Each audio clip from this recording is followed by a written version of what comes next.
That's a great question. So the question is, how does a Scrum team estimate what can be delivered in a single sprint? And the ultimate answer is maybe they don't.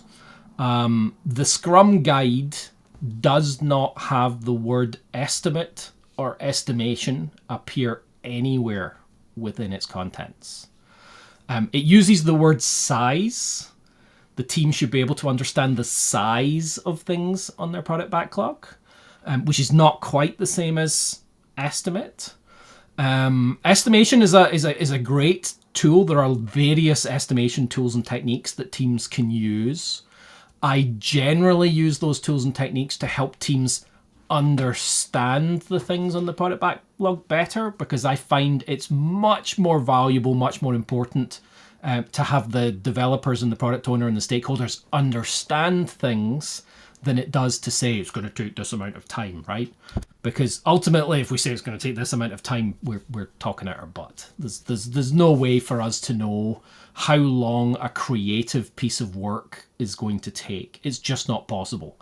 Think to yourself, I'd like you to write a book on the topic of leadership in the United Kingdom, political leadership in the United Kingdom. How long would it take you to write that? I want you to tell me off the top of your head, how long will it take you to write that?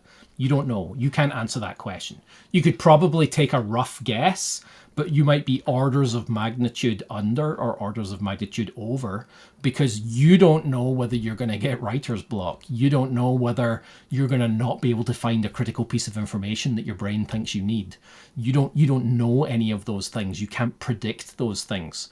So the surprises that happen when you're building products, the things you don't know, give you a very high level of variance. So the idea that you can estimate things you don't know how to do yet is just ridiculous. It's very different from the story of if I asked an electrician to estimate how much it will cost to rewire my house.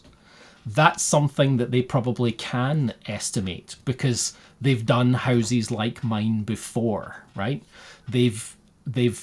My house is not that much different from anybody else's house. The way you wire is not different from anybody else's house.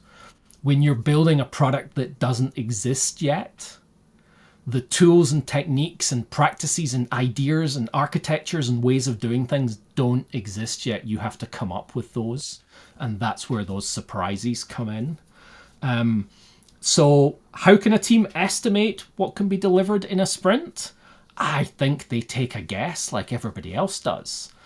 That's why your sprint goal should never be the whole sprint. It should only be part of the sprint, because you might be wrong. You might think this will take 2 of the 10 days that you have in your 2-week sprint, and actually it takes 5. Okay, well we've built that in by having a sprint goal that's much more targeted, and we are going to drop some of the other stuff that we brought into the sprint that we thought we would be able to do, but maybe we can't this sprint.